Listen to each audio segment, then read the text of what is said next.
Un roi, chapitre 21. Après ces choses, voici ce qui arriva.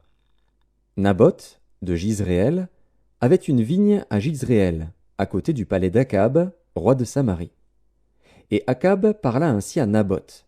« Cède-moi ta vigne, pour que j'en fasse un jardin potager, car elle est tout près de ma maison. Je te donnerai à la place une vigne meilleure, ou, si cela te convient, je te payerai la valeur en argent. » Mais Naboth répondit à Akab, « Que l'Éternel me garde de te donner l'héritage de mes pères. » Akab rentra dans sa maison, triste et irrité, à cause de cette parole que lui avait dite Naboth de Jizréel. « Je ne te donnerai pas l'héritage de mes pères. » Et il se coucha sur son lit, détourna le visage, et ne mangea rien. Jézabel, sa femme, vint auprès de lui et lui dit, « Pourquoi as-tu l'esprit triste et ne manges-tu point ?» Il lui répondit, « J'ai parlé à Naboth de Jizréel, et je lui ai dit, « Cède-moi ta vigne pour de l'argent, ou si tu veux, je te donnerai une autre vigne à la place. » Mais il a dit, « Je ne te donnerai pas ma vigne. » Alors Jézabel, sa femme, lui dit, « Est-ce bien toi maintenant qui exerces la souveraineté sur Israël? Lève-toi, prends de la nourriture, et que ton cœur se réjouisse. Moi, je te donnerai la vigne de Naboth de Jizréel. » Et elle écrivit au nom d'Akab des lettres qu'elle scella du sceau d'Akab, et qu'elle envoya aux anciens et aux magistrats qui habitaient avec Naboth dans sa ville. Voici ce qu'elle écrivit dans ces lettres. Publiez un jeûne. Placez Naboth à la tête du peuple, et mettez en face de lui 2 méchants hommes qui déposeront ainsi contre lui. Tu as maudit Dieu et le roi.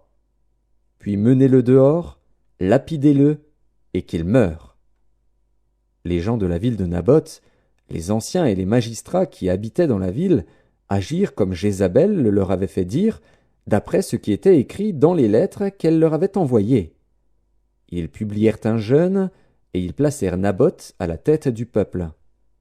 Les 2 méchants hommes vinrent se mettre en face de lui, et ces méchants hommes déposèrent ainsi devant le peuple contre Naboth. Naboth a maudit Dieu et le roi.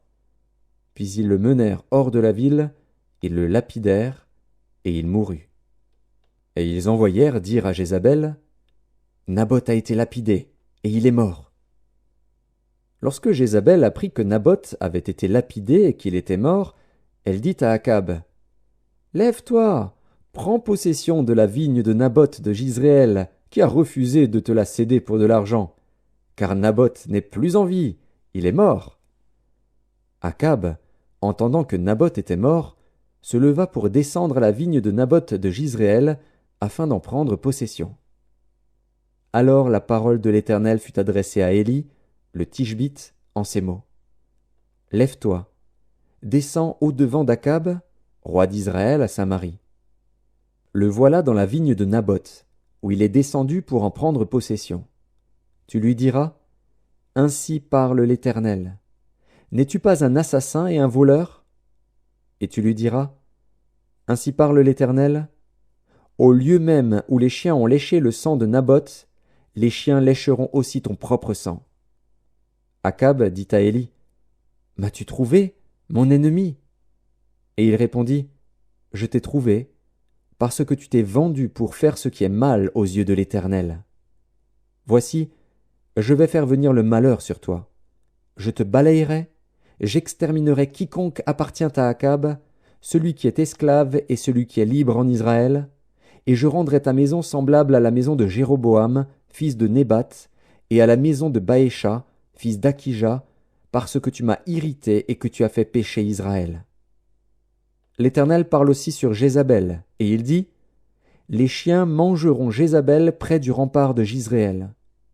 Celui de la maison d'Akab qui mourra dans la ville sera mangé par les chiens, et celui qui mourra dans les champs sera mangé par les oiseaux du ciel.